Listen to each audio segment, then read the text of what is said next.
Zdravo svima, dobrodošli u Almirin kutak. Danas pripremamo deterdžent za suđe.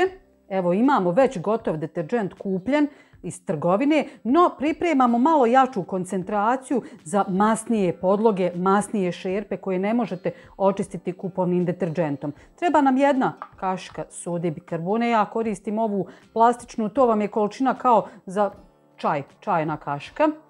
Tu ću dodati otprilike 200 ml vode. To ćemo dobro izmiješati da se soda otopi. Soda se otopila, vidite čista kašika, nema nikakvog taloga. Dodajem jednu ovu kašiku paste za zube. Znači pasta za zube. Dobro izmiješajte.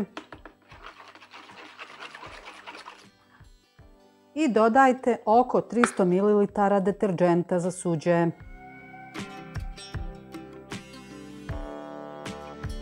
Sve dobro izmiješajte. Ovo vam je sredstvo odlično za pranje ovih baterija. Znači, mislim na baterije od česme u toaletu, u kuhinji. Odlično da takav fin sjaj i to ćete sada vidjeti. Treba nam jedna šprica, a možete i vratiti u ovu kutiju, evo ja sam je sklonila, u kojoj je bio deterdžent. Ako vam je lakše sa ovim gore hepekom da radite, znači s obzirom da je malo šira rupa, ili možete jednostavno razblažiti da vam je tečnost onako malo rijeđa, ali nemojte pretjerivati sa vodom, da ćete izgubiti sva svojstva ovog deterdženta. I onda pretresete u ovu, ako vam je rijeđa, pumpicu. Pumpicu zatvorimo i spremna je za upotrebu. Prvo da vidimo izlazi li što god. Jesam li je otvorila uopšte? Evo ga. Super. Znači pumpica radi, idemo mi čistiti.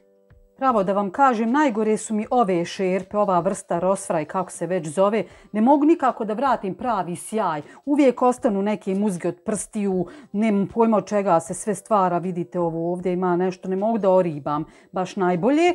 I uvijek im je dno nekako, vidite, žuto. Ali probat ćemo evo da vratimo sjaj. Znači ovaj unutrašnji dio koji nam je ostao malo mastan. To ćemo sada sve da našpricamo.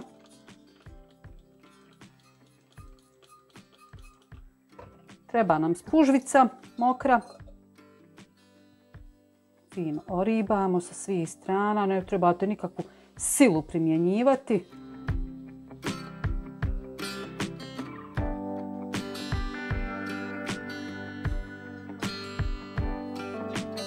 Ja volim kad mi se suđe cakli. Znači to mi je vrlo bitno. Ako može da se postigne, zašto da ne? Moram vam reći da sam prezadovoljna. Pogledajte, već unutra, evo nije ni saprano. Čekajte da saperim sapunicu da vidite bolje dno. Pogledajte. Molim vas, stvarno je super. A evo sad ćemo vidjeti šta smo ovdje postigli. Evo već su se počele skidati ove žute, jer vidite fleke. Ovo je malo i od svjetla odozgo. Evo nazire se unutrašnji sloj. Znate, vrlo je teško, nezahvalno ove šerpe čistiti, a i vama evo slikati da se vidi pravo stanje. U svakom slučaju šerpa je po mom idealno očišćena. Naravno ovo dole je super, s obzirom da je to jako teško postići jer gori. Ali evo, to ćemo samo malo saprati da mogu spustiti, a da vam pokažem kako čisti česmu. Ma prekrasno, vidjet ćete sad sjaja, a pripremila sam i ekspres lonac. Da vidite. Ovo ćemo ostaviti taman ovako, sklonimo u stranu i okolo očistimo. Evo i lonca, vidite lonac kako izgleda. Sa ovim, vidite, možete uhvatiti ove fleke, pogledajte. To je malo karakteristično za taj ekspres lonac. Ima taj neki sastav u sebi, nemam pojma zbog čega. I nije mi baš nešto tako sjajan, vidite.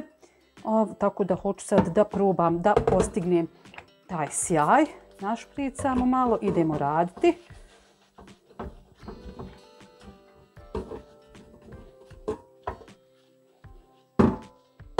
Da vidimo unutra.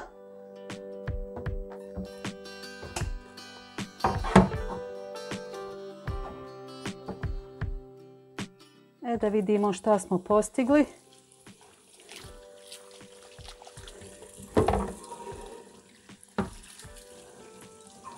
Da vidimo unutrašnjost. To je to. Sad ćete vidjeti dno. Vidite, nema više onih fleka kao duga. Pogledajte, cakli se. Vidite li? Naravno moramo saprati. Evo ga. Ups! Ja porazbija sve po kuhinji. Evo to je to. Lonac je sapran. Evo pogledajte. Sjaji se. Nigdje nema onih ljubičastih, žutih, plavih tragova koji izgledaju kao duga, kako rekoh. Da vidimo kako je dno. Cakli se. Eto, idemo sada dalje. Lonac smo oprali. Da vidimo šta se dešava sa česmom.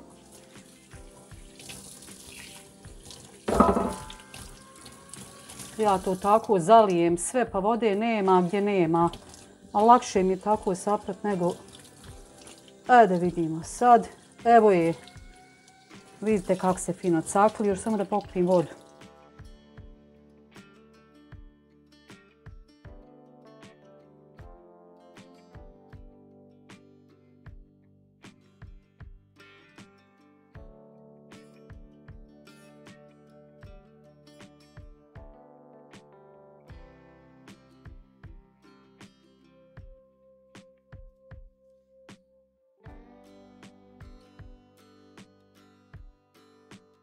Evo kao što ste vidjeli, sve sam oribala, pogledajte kako se šerpa cakli. Ups, i opet lupam.